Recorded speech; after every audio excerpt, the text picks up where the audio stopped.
So a single raindrop here has a radius, r sub d, of 1.75 times 10 to the minus 3 meters, and it contains electrons, okay? The radius of the Earth that we're going to use is 6.38 times 10 to the 6 meters, and we're also going to take note that the constant 1 over 4 pi epsilon naught equals 8.99 times 10 to the 9 newtons meters squared per Coulomb squared. I forgot the squared here. Sorry about that. Okay, so the potential of the Earth will increase because the neutral Earth will now be charged by the removing of the electrons. The excess charge will be the elementary charge times the number of electrons removed. So we're going to approximate this change in potential by using a spherical Earth with all the excess charge at the surface. So first we need to calculate the charge of the drop here, Q. It's going to be equal to, we're going to have to do some unit conversions here. Well, 1.602 times 10 to the minus 19 coulombs is the charge of a single electron. 10 to the minus 19 coulombs. So 1.602 times 10 to the minus 19 coulombs per electron. We'll call that E minus. So there are 10 electrons,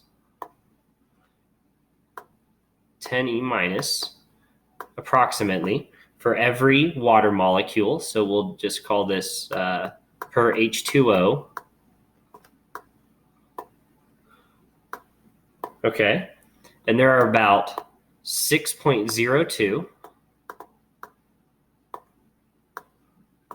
times 10 to the 23 water molecules. So we'll call it times 10 to the 23 H2O.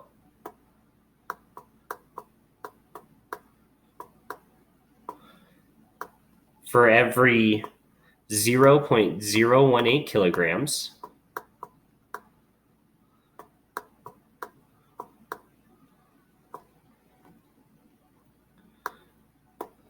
And then there are about 1,000 kilograms here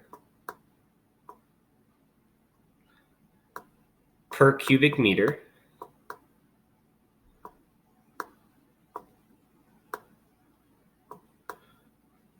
Then you have to multiply this by the area of the drop. So that is going to be 4/3 times pi times the radius of the drop. So we'll call that r sub d as above. And then that's going to be to the third. So that's, or excuse me, I said area, that's volume. So that'd be the volume of the drop. So carrying out this expression, we find that this is equal to 1,203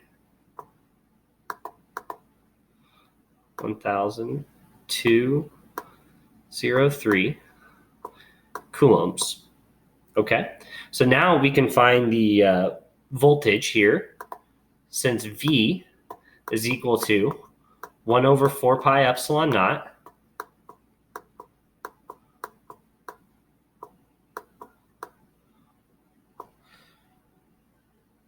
times the charge divided by the distance here, which is the radius of the Earth, so r sub e. Plugging in the value we just found for the charge Q and all the other values into this expression, we find that this is equal to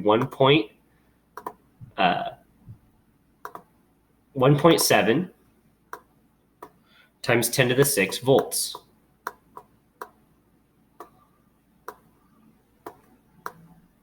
And we can box that in as our solution to the question.